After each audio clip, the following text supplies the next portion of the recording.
Biz Kitob tumanining Hazrati Bashir ziyoratgohidamiz. Hazrati Bashir ham o'zining davrida ko'plab karomatlar ko'rsatgan, umuman avliyo darajasidagi inson bo'lgan. Hazrati Bashir aslida kim bo'lgan? U qanday ezgu amallarni bajarganki, bugungacha tarixda qoldi.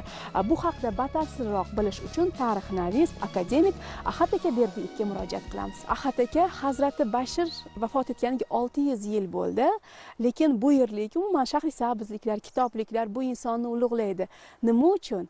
Tarixda u qanday iz qoldirgan? Hazrati Buzruk Bashir ota mana olamdan o'tganlariga 6 asrlar chamasi bo'lgan bo'lsa ham, lekin xalq hali ham e'tiqod qilib mana shu manzillarga kelib o'z ruhiyatini poklash uchun kelishadi. Albatta o'z davrida ham, hozir ham nihoyatda ulug' bu kasb bizni tariximizni, madaniyatimizni darg'alaridan hisoblangan. O'z davrida endi o'sha islom olamida nihoyatda katta iz qoldirgan kishilardan biri hisoblanadi. Endi nima uchun xalq qanday tanib qoldi bu kishini ulug'ligini?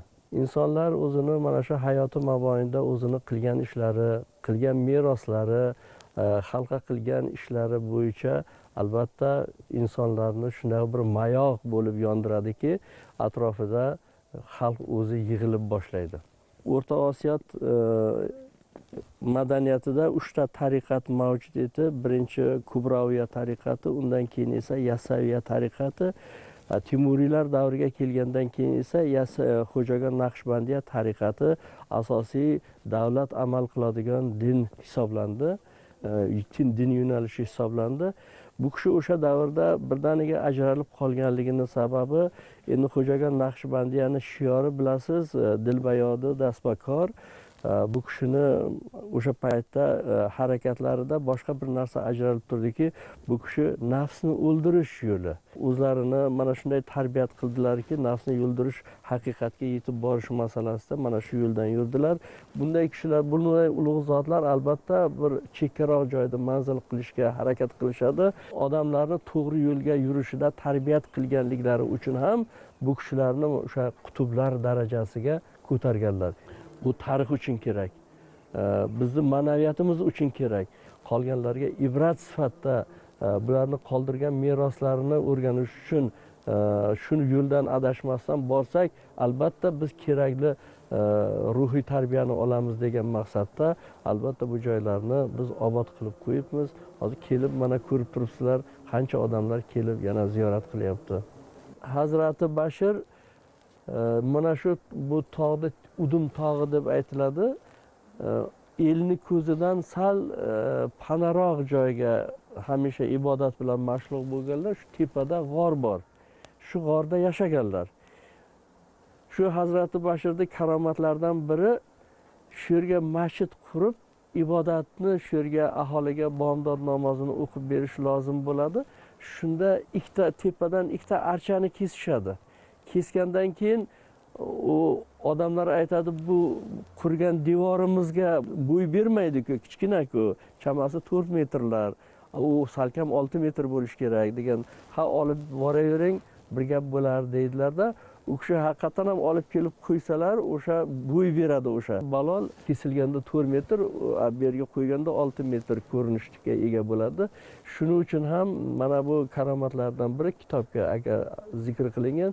Shu yerdan turib keyin o'sha hassalarni otgan deydi, meni oxirgi manzilim deb, shu manzilga kelib qadalgandan keyin shu archa ko'kargan deb aytiladi.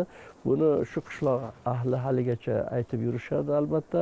Bu o'sha kishining karomatlaridan yana biri.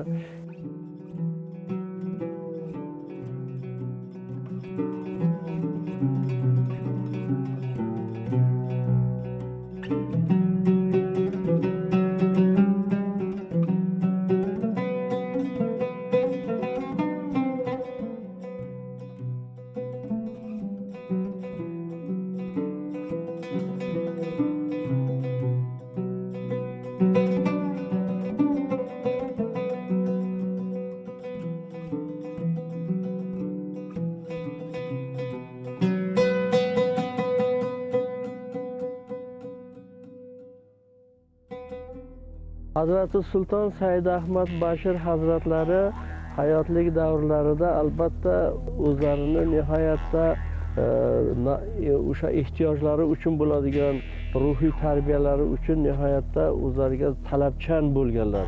Hatto kechalari uxlamaganlar. Shu qadar o'zlariga talabchan bo'lganlarki, nafsni qiyish, nafsni o'ldirish yo'li bilan o'zlarining maqsadlariga belgilangan o'sha riyozat chekish yo'li bilan o'sha nafsni tarbiyalash yo'li bilan demak o'sha haqqa yetish masalasida nihoyatda katta iztiroblarni boshdan kechirgan kishi hisoblanadi.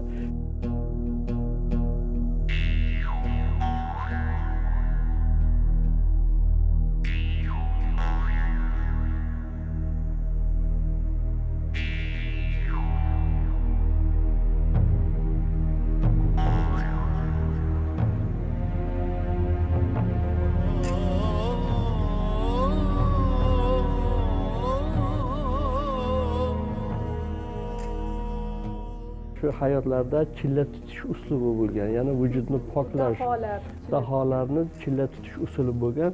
Shuning uchun u kishi uchun mana shu tayyorlangan chillaxonaga biz kirdik. Chillaxona mana o'rtasi ustunlik, atrofi mana ark shaklida qilingan, atrofiga tahrat qiladigan yoki bo'lmasa choynak, idish qo'yadigan joylar bo'lgan. Hozir albatta bular ancha yemirilib ketgan, oldingi ko'rinishini bermaydi. Mana shu yerga kelgan xalqni to'g'ri yo'lga hidoyat qilganlarda mana shu qishloq ahli bu kishini xizmatlariga kelib mana shu yerga yashab, keyinchalik bir obod bir maskanlar bo'lib qolgan. Keyinchalik esa bu yerga maktab, madrasalar qilingan, masjidlar qilingan. Albatta bu kishi yashagan davrida maktab, madrasalar bo'lmagan. Keyinchalik esa bu kishining sharafiga masjid, madrasalar shakllangan.